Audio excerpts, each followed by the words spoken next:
அரசியல் கட்சி தலைவரை நீங்க எல்லாம் இப்படி பேசலாமா?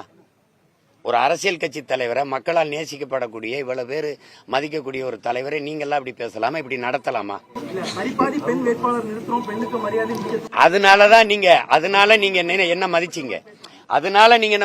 என்ன பேசிட்டேன்னு சொல்லுங்க. நீங்க ஏதோ ஒரு பெண்ணை அப்படியே தூக்கிட்டு போய் நான் வன்புணர்வு செஞ்சு கதற அப்படியே வன்புணர்வு செஞ்சு விட்ட மாதிரி நீங்க பண்ணிக்கிட்டு இருக்கீங்க. ஒரு நடிகை இவ்வளவு காலம் இருந்து அது தெருவா ஒவ்வொரு தடவையும் என்ன அசிங்கப்படுத்திருக்கும் போது நீங்க எல்லாம் அதை ரசிச்சுட்டு தானே இருந்தீங்க. ஒரு தடவை கூட நீங்க கேள்வி கேட்கல என்னதான் உங்க பிரச்சனைன்ட்டு. திருமணம் ஆயிருச்சு, குழந்தைகள் ஆயிருச்சு, இவ்வளவு பெரிய மக்கள் முன்னாடி தினம் பேச்சுக்க ஒரு மகனை, ஒவ்வொரு மக்களுக்கு பிரச்சனையிலும் நிக்கிறவன நீ இப்படி தினம் கவலைப்படுத்திருக்கீங்கன்னு யாரும் கேட்கல. நீ விரும்பி தானே நீங்க உறவு வச்சுக்கிட்டீங்க. அப்புறம் எங்க அதுக்கு என்ன பிரச்சனை? அதில் பிடிக்கல, பிரிஞ்சு போயிட்டீங்க. 15 வருஷம் ஆயிருச்சு. எனக்கு கல்யாணம் ஆகியே 14 வருஷம் ஆயிருச்சு. இதை யாரும் கேள்வி கேட்க மாட்டீங்க. உங்களுக்கு இதுல முகம் சுளிக்க வந்துருது.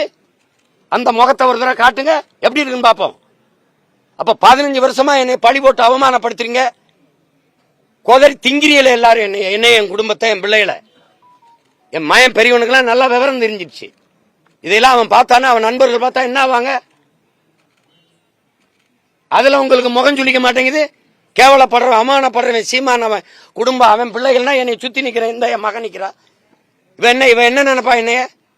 அதெல்லாம் உங்களுக்கு அவமானமா இல்லையே, கேவலமா இல்லையே? அந்த முகத்தை ஒரு தடவை காட்டு பார்ப்போம் எப்படி இருக்குன்னு.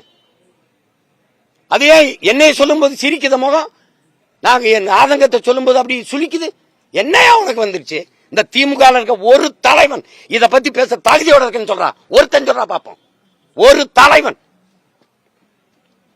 பாலியல் குற்ற வழக்கு, என்னையா குற்ற வழக்கு? என்ன பாலியல் குற்றம் நிரூபிக்கப்பட்டிருக்கா? விரும்பி உற வச்சுக்கிட்டு போனவ அவ. சேட்டை பண்ணிட்டு அலையக்கூடாது. முகம் சொல்லிச்சா சுழிச்சுக்கிட்டு எனக்கு என்ன? எவன் சொல்றான்? காலங்காலம் அதை பேச்சு இருக்கிறவன்.